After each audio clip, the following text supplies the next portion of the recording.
It's been 5 years today since we lost Chester Bennington, and it's been very interesting for me to observe. At the time, I wasn't really into Linkin Park. I didn't know much about them except for singles like Numb, which weren't so interesting to me musically. But I did follow them on Facebook, and all I ever saw was people bashing them in the comments for the direction their music was taking, notably the autotune. So that begs two questions for me. Who do these people think they are, and who do they think Linkin Park are? What these people are, whether they think they are or not, is full of shit musically, first of all, because Autotune was developed in 96, I think, and it's a pitch manipulation software, which is one of the many ways musicians and producers adjust the vocals in a song if the take is not quite perfect and they want it to be dead on. And Linkin Park has been using it since their first album, and you can tell if you have a ear for that sort of thing. So the people weren't really calling out the autotune or the sudden incorporation of the autotune because it was always there. It was more of a comparison of like the pop music that was popping and what Linkin Park was doing, and just noticing that they were following trends or something. Because these people were stuck, they thought Linkin Park were supposed to be this boxed in group of like mystical dudes that had to remind them of their teenage years and had to sound a certain way and do a certain kind of music. And the departure from that, incorporating different beats and like trying to be poppy, they couldn't deal with it. Nowadays, there's a lot of talk about parasocial relationships between content creators like streamers, YouTubers, and their audience. I think it's a good thing to talk about it. And I think that's definitely a thing in the music industry as well. Because Linkin Park, they're not gods. They are not supposed to do anything for you. It's just the gig they have. It's their job. It's the way they make their money making music. And I get it's the entertainment industry and there's emotion involved with those things, and you try to hold on. I didn't even know, whatever. You want Linkin Park to be fucking Linkin Park and to do what they did in the 2000s and stuff, but that's not how it is. You wanna know what my creative process is? I don't have one. I just go about my life and like I get randomly inspired, and songs like just kind of happen to me. I capture them, I demo them sometimes, I just make sure I remember them. If you have that kind of a creative process, any input from the outside world, it's not just, hurtful to say, oh, you suck because you use autotune. It's completely useless. Because if Linkin Park had that kind of creative process, why are you even talking, Your input's not going to be taken seriously. So it's just strange from the exterior to see for months and months. I was on Facebook all the time. I saw it all the time. Like, your new music sucks. Go back to this or this album's sound and whatever.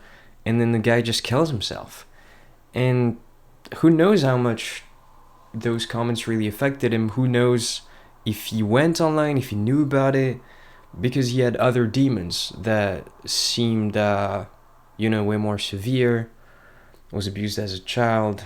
Alcoholism, like severe depression, things like that. It's a lot worse than people picking on you on the internet. But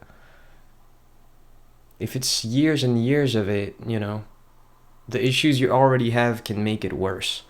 It's just awful to see this kind of entitlement from the internet, to think musicians are your personal source of entertainment and not realize that you can also consume art, even art you adore.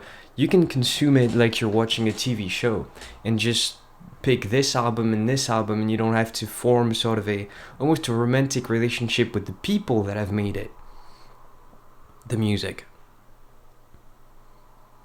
It's so unrealistic to expect anybody to keep doing the same thing. It's so unrealistic to expect Radiohead to make another OK Computer.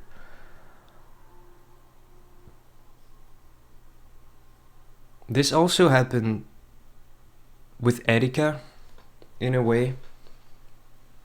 Like, just observing as I was getting into knowing him, I guess, observing how people were super mean to him.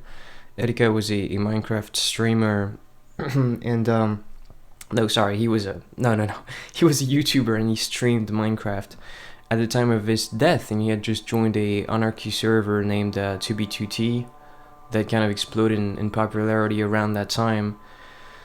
And people in that community were extremely toxic, not to him, but to everybody, to themselves, and it was a no rules server, and people took that to the extremes of like hacking and doxing, and in the chat, the most degenerate way of speaking you can think of, with all the bad words and all the slurs and that sort of thing. And I never said anything to Erika or about Erika. I didn't know Erika, I didn't watch Erika. I was aware of his presence on that server. But because of my own degenerate behavior towards like other people on other servers, and because I had used like language that was toxic like that, I felt like I had personally killed him. I felt, and I still feel awful about it. And it's just a drop in the ocean, but also the ocean is just a bunch of drops. So, who knows? Who knows what Chester was really going through? Who knows what really Erika was going through? Who knows, like, the degree to which these different things applied to them? Affected them, right? But when you just see that, when you're just like, oh, I don't know much about Linkin Park, but a bunch of people are shitting on them. Oh, I don't know much about Erika, but he's black and he's joining like one of the most like seemingly racist servers in Minecraft, because like people jump to the worst words they can possibly say, and then they both just kill themselves. Damn. Yeah. And the second thing, I guess, that's been interesting about this is the Kurt Cobainization of these people. That it even happened recently with Technoblade, another guy who played Minecraft, but he was really more of a, well, you know who Technoblade is. It's just so crazy that the most viewed video that Technoblade's ever done by extremely far, like, has got like 70 plus million views in 3 weeks. All of his years, 10 million subscribers and all of that, only his death could like bring him all this popularity and all this love. And I was watching him. I've been watching him for a very long time, and I loved him. I loved his humor. I loved his style. I loved like how cracked he was at Minecraft. Nobody has any business being this good at this fucking game. But I didn't realize, it literally took him dying for me to really understand like how good he was at the game, and how funny he was, and how good his personality was, and how good his jokes were. And like, you just care more suddenly when someone passes away. This happened to me with Linkin Park. I said I wasn't really into them before Chester died, and when he died, it caught my interest. I was like, oh damn, why did he die? Who was this dude, and what was he really singing about? And I got into the music, and it just hit different, because he, for 20 years, like, crawling in my skin, these wounds, they will not heal. And you're like, yeah, damn, I feel that. But then he actually dies, and you're like, oh, so he meant that. Damn. And I don't know what to do about it. I don't know the way around it. I don't know how that cannot lead people to kind of idealize those dead people, or idealize whatever they were going through, or idealize their death itself. It's the Kurt Cobainization. It's like, that happened with XXX, happened with all the 27 Club, whether they died of like suicide or drug abuse or controversy. There's controversy around whether they were killed by someone else. People care way more once you're dead. And would people care the same about Jimi Hendrix if he was like, if he had like 40 years of, I don't know, 50 years of continuing his career after what he did do, and like became arthritic and alcoholic and started like really sucking ass on stage? Probably, but fuck, I would have wanted to see it. I used to kind of try to justify it, especially the Kurt thing, because Kurt Cobain said it himself, that he'd rather, whatever, burn out than to fade out. And I understand that, but also I just don't see a world in which, like, the contribution, he would not be 60 today, right?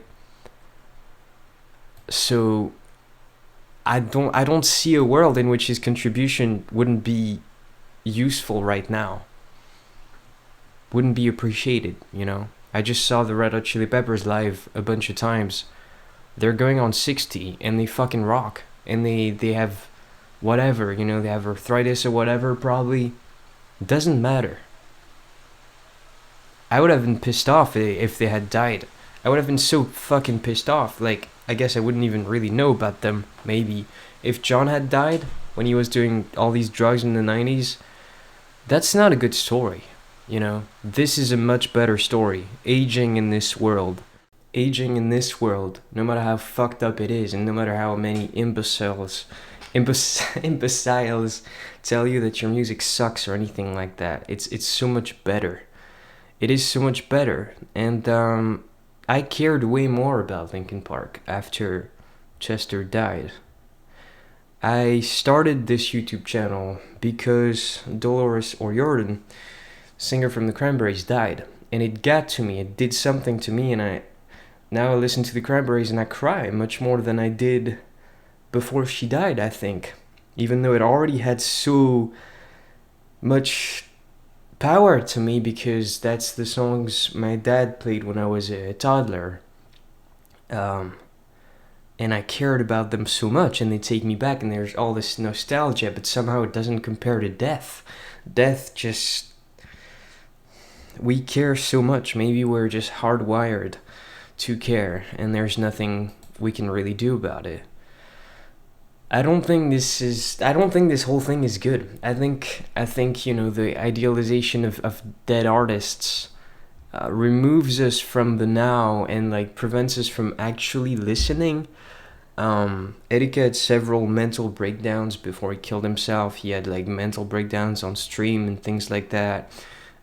Chester would, like drink himself to the point he would pee himself, and like spent all this time trying to advocate for mental health and stuff like that. In one of the last interviews he gave, he was like, "Oh, my skull inside there, my brain, it's not a good neighborhood. It's not good for me. I'm not good in there when I'm alone." And the interviewer went, "Aha, man, you're crazy. What are you talking about?" And it's like, I don't even blame the dude, because it's like a suicidal thing to just be fucking oblivious. I don't know. Maybe I'm saying that because of my own issues, but I don't blame the guy. I think he truly didn't understand, and couldn't understand what that means when someone says that. But it's really fucking... It's really serious, and I've never known Chester. I know this is kind of a clickbaity video or whatever. I've never met him. Obviously, like I said, I was just some random dude that had heard Numb. But now I miss him, and I guess this goes against everything I said about consuming art as like a TV show or something. And when you watch it, this is a good analogy, by the way, by Jay Schlatt, with the TV show Lost. When you watch Lost, I don't even know who the fuck directed Lost. I've never seen Lost. Maybe a couple episodes. Sorry. That's not the point. You don't fall in love with the director. You know, I don't give a shit about Vince Gilligan. I fucking love Breaking Bad. I've seen it like 4 times. I don't care about the guy. I have no connection to him. I don't really feel a connection towards the actors on Breaking Bad. I don't know. I like Stranger Things. I don't give a shit about, you know, Millie Bobby Brown. Like I don't care. And I think that's better than what goes on in the music business. I think part of like what is necessary to be a good businessman in music is to blur all the lines and to in order to sell your music, you know, you have to sell yourself, and then you make your money, but you're boxed in and you're creating this whole toxic fucking mess where maybe if that wasn't what we're doing in the music industry in the first place, people wouldn't go and be like, "Ah, oh, you piece of shit, you use autotune," because there would be a more of a common understanding that those things don't fucking matter, and you don't have to get so upset. And I'm sure there's so much more that I wanted to say, but my two big points, like, people online are fucking crazy and they have no idea how much what they say affects whoever could be on the other side of the screen, and how much it may affect them in the long run. I'm sure all these people that shat all over Linkin Park for like a year before Chester killed himself, I'm sure they felt pretty shitty once he did die. And again, it's not their fault. And I Chester had other demons. It's not my fault Erika died. It's not the fault of even the degenerate pieces of shit that directly, you know, insulted him or tried to dox him or whatever.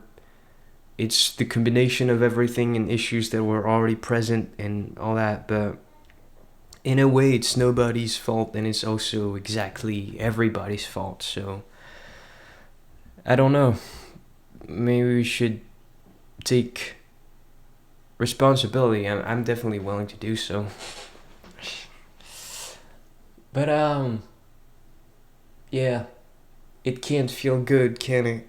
When the unthinkable happens and you're just left here. And then the second thing I wanted to talk about, yeah, was just the Kurt Cobainization. Why do we do this? Like, why is it so hard to be here and now and look at somebody and be like, this is enough and this is good, and you know, they're so beautiful and I love their music so much that if something were to happen to me or them, I would be okay with it, because this moment is enough, and we can't do that, you know. Because see, I don't think that the reason we care so much about people once they die is just that, oh my god, how could they die? We need to have a talk about mental illness and mental health, and we need to prop each other up into this world. And you know what, let me check on my friend who's kind of depressed, and have a talk and have a coffee or something and kind of force them out of bed. I don't think that's it. I think it's a bit of that, which is awesome, but it's also a bit of like selfishly wishing that these people lived long enough for you to see them in concert or something. And when you think about Chester Bennington's death, it's kind of just about Chester Bennington's death, you know? And that's like, oh shit, no new Linkin Park music, no this or that. That's not ideal. Yeah. I guess that's what I want to say about Chester. And I miss him. And I have.